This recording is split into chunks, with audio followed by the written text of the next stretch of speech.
muncul kalau mana betul mana pakai ndak biar jadi kasih mana bisa sila nah dia tuh nampara kita tak sedih tak deh bisa lihat nggak sedih kok oh pura-pura uang laptopku atau anu kasihan bisa aja HP tak pakai biasa ini misalnya ada orang nanti di sini sana itu ada kurung mana aku laptopku betul oh masukin tapi itu tidak apa-apa walau pelep ya latihan kisah kalau kau lihat dari baik aja tuh kalau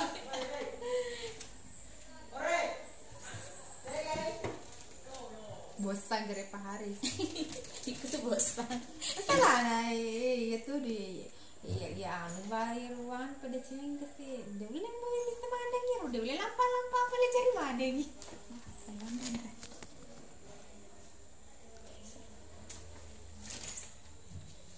Ibu Andi tuh main lampa tuh sendiri udah ilon tadi tengah ini teh padahal ya lapuk namita emang pak kau memang kalau ya anu udah besok memang aku tuh mama ada kalau betul ha nggak masalah oke ya jumpa kok apa itu dan sempan apa dulu nanti di sini gitu ki karena nggak aja tepang Alif masih ada orang di lab tuh tukang apa lena tuh grelepe wah ide usuro kalau metro grelepe bu iya anu oh ya oke Assalamualaikum Bu Darnya. Waalaikumsalam. Bagaimana kabarnya Bu? Baik Bu. Masya Allah, luar biasa ya. Saya selalu bersemangat kalau bertemu dengan Ibu Darnya, selalu memancarkan energi positif ya. Baik Bu, terima kasih ya Ibu sudah meluangkan waktunya untuk berbincang-bincang dengan saya terkait dengan rangkaian kegiatan coaching supervisi akademik, dan pada saat ini kita sudah berada pada tahap pasca observasi ya Bu. Iya, tutup nih. Iya. Nah, pada kesempatan ini sebelum kita bercakap-cakap yang panjang lebar, Bu Darnya bisa sampaikan apa sih harapan Ibu dari percakapan kita hari ini? Ya, jadi harapan saya setelah proses coaching pasca observasi ini, saya bisa lebih mengembangkan pembelajaran saya yang lebih mantap lagi ke depannya. Masya Allah, luar biasa ya Bu. Jadi pembelajarannya sudah mantap, kalau dikembangkan lagi pastinya akan luar biasa ya Bu. Baik Bu, jadi terkait dengan tujuan yang ingin dicapai oleh Bu Darnya untuk mengembangkan pembelajarannya yang lebih mantap lagi, saya akan melakukan beberapa pertanyaan ya Bu. Boleh ya Bu? Bisa Bu, boleh Ya. sekali. Terima kasih Bu. Pertama-tama kita refleksi dulu ya Bu hasil pembelajaran yang sudah dilakukan. Bagaimana perasaannya Bu setelah melakukan pembelajaran di kelas? Ya, pastinya perasaannya saya senang, lega. Akhirnya pembelajaran yang telah saya lakukan berjalan dengan lancar. Ya, bersemangat lah Bu. Alhamdulillah ya, bersemangat sekali ya Ibu Darnya. Selanjutnya dari proses pembelajaran yang Ibu lakukan itu, apa hal baik yang sudah terjadi di dalam proses pembelajaran tersebut? Hal baiknya ya seperti yang telah direncanakan, bahwasanya saya menggunakan ice breaking, menciptakan kelas yang menyenangkan. Nah, itu sangat terlihat peserta didik sangat antusias, bersemangat, tertarik mengikuti pembelajaran yang saya lakukan. Wow, luar biasa ya Bu. Jadi peserta didik terlihat antusias ya dalam pembelajarannya, luar biasa Bu. Nah, terkait dengan tujuan pembelajaran dan area pengembangan yang Ibu rencanakan di tahap pra-observasi, nah bisa Ibu ceritakan capaian-capaian apa saja yang sudah terlaksana dengan baik sesuai dengan indikator ketercapaian yang ingin Ibu kembangkan? Ya, seperti ini ada beberapa tujuan pembelajaran yang telah saya sampaikan pada pembelajarannya. Yang pertama menyebutkan gangguan penyakit pada sistem pencernaan, yang kedua menjelaskan penyebab gangguan penyakit pada sistem pencernaan, menganalisis hubungan penyebab penyakit tersebut dan upaya memelihara kesehatan, kemudian menyajikan data melalui LKPD terkait gangguan penyakit sistem pencernaan. Nah, ada 4 tujuan pembelajarannya. Untuk mencapai tujuan tersebut, maka saya melakukan pembelajaran berdiferensiasi konten, menyajikan video Ya. untuk tipe belajar yang audio visual. Nah, namun kemungkinan pasti ada peserta didik yang tidak terlalu paham secara utuh terkait penjelasan video tersebut. Maka dari itu saya menyajikan handout atau bahan ajar untuk tipe yang visual. Nah, dari kedua alat bantu tersebut peserta didik sangat-sangat berpengaruh ya, sangat-sangat terbantu dalam memahami materi yang saya sampaikan. Nah, di situ ada area pengembangan yang telah direncanakan, yaitu keterampilan menganalisis gangguan penyakit pada sistem pencernaan. Nah, di sini saya menggunakan diferensiasi proses. Nah, di sini saya menggunakan LKPD yang bervariasi. Nah, yang pertama ada LKPD yang hanya mengkaji gangguan penyakitnya. Yang kedua ada yang hanya mengkaji lebih dalam lagi.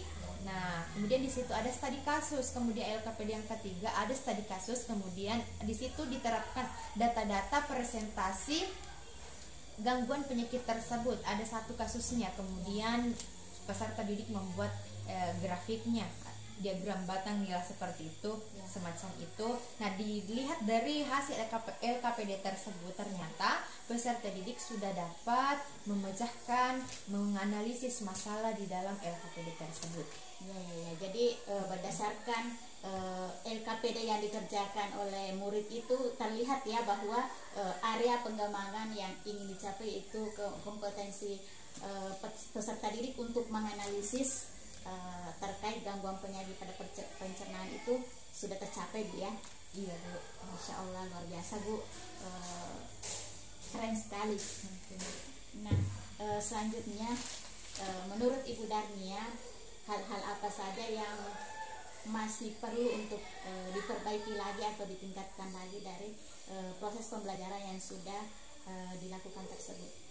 Ya, dari proses pembelajaran itu yaitu pengembangan dalam hal strategi pembelajaran berdiferensiasi yang lebih mantap lagi. Nah, oh iya, jadi pembelajaran berdiferensiasinya mau dipermantap lagi ya, Bu ya? Iya, Bu. Jadi apa rencana tindak lanjut yang ingin Ibu lakukan? Lebih mengkaji lagi terkait pembelajaran berdiferensiasi tersebut. Mengkaji lagi, apa upaya yang dilakukan untuk mengkaji? Ya, begini jawaban Bu Mat. Karena kalau itu agak nanti saya melalui internet. Oh, melalui internet dan searching terkait jurnal-jurnal yang terkait pembelajaran berdiferensiasi. Wow, jadi Ibu Dani akan bereksplorasi melalui internet ya, luar biasa ya, Bu. Nah, selanjutnya saya juga izinkan saya ya, Bu, untuk menyampaikan data hasil observasi saya terhadap di kelasnya Ibu Darnia. Kita akan itu deh. Iya, lanjut dulu. Nah, selanjutnya Bu, berdasarkan hasil supervisi yang sudah kita lakukan, apa nih kegiatan-kegiatan apa lagi yang ingin Ibu lebih kembangkan ke depannya? Yang untuk kegiatan yang lebih dikembangkan lagi ke depannya ya masih tetap pembelajaran berdiferensiasi. Ya, pembelajaran berdiferensiasi ya. Bu. Baik, Bu. Apa tujuan yang ingin dicapai dari pengembangan terkait pembelajaran berdiferensiasi ini? Ya, melalui pembelajaran berdiferensiasi ini saya ingin peserta didik mampu mengembangkan kemampuan terbaiknya sesuai dengan minatnya, gaya belajarnya, profil belajarnya. Oh iya, jadi Bu Darnia ingin bagaimana murid itu mengembangkan potensi terbaiknya ya, dari segi minatnya maupun dari segi profil belajarnya. Biasa. Nah, apa ukuran keberhasilan dari aktivitas tersebut, Bu? Ya, ukuran keberhasilannya ya pastinya peserta didik sudah dapat menunjukkan minat, ketertarikan terhadap materi yang saya sampaikan, dan dapat diukur dari peserta didik yang dapat memahami materi yang saya sampaikan, aktivitasnya, keaktifannya, kreativitas menyelesaikan tugas-tugas yang saya berikan terkait dari materi tersebut. Wow, luar biasa Bu.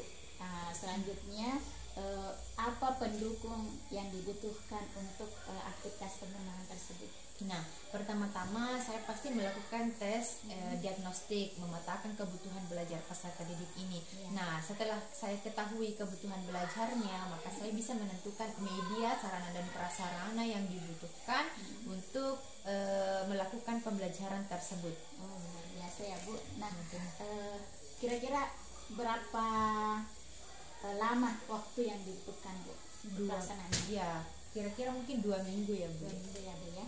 Baik Bu, selain pengembangan pembelajaran berdiferensiasi, adakah aktivitas pengembangan yang lain yang ingin Ibu Darnia kembangkan? Ya, aktivitas pengembangan yang lain yaitu kemampuan host peserta didik. Oh iya, keterampilan hostnya peserta Iya. didik ya. Nah, apa tujuan yang hendak dicapai dari aktivitas pengembangan tersebut? Meningkatkan kemampuan berpikir tingkat tinggi peserta didik. Oh iya, kemampuan berpikir tingkat Ya, tinggi. karena kan sebelumnya mungkin dia hanya memahami soal LOTS, bagaimana dia bisa menyelesaikan soal HOTS. Betul Bu. Ukuran keberhasilan dari aktivitas ini apa Bu? Ya, pastinya peserta didik itu sudah dapat menjawab soal-soal HOTS yang saya sajikan. Luar biasa ya. Kalau faktor pendukungnya? Ya, pastinya jaringan internet untuk berdiferensiasi lebih dalam, lebih mengkaji lagi lebih dalam. Contoh-contoh soal HOTS bisa didapatkan di internet. Ya, jadi internet ya, melalui eksplorasi di internet. Kalau waktu pelaksanaannya kira-kira berapa lama Bu? Kira-kira mungkin 2 minggu juga Bu. Ya. Ya, Bu. Jadi selain 2 hal ini masih adakah yang ingin dikembangkan lagi? Ya, sepertinya mungkin fokus di situ dulu ya Bu. Oh ya, jadi fokus 2 hal itu ya Bu ya. Iya, Bu. Baik Bu. Nah, apa komitmen Ibu untuk menjalankan aktivitas-aktivitas pengembangan tersebut? Ya, komitmen saya pastinya menyiapkan alat dan bahannya, materi yang mendukung, medianya, sarana dan prasarana yang dibutuhkan untuk menjalankan pembelajaran tersebut. Oh iya iya ya, luar biasa Bu.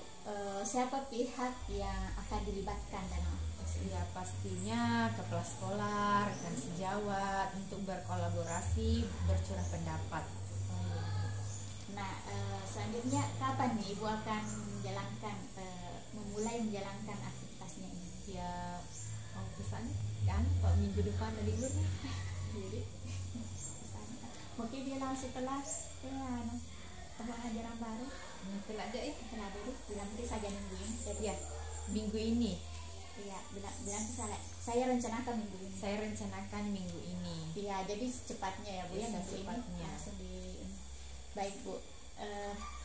Luar biasa Ibu Darnia ya, pengembangan diri yang akan dilakukan.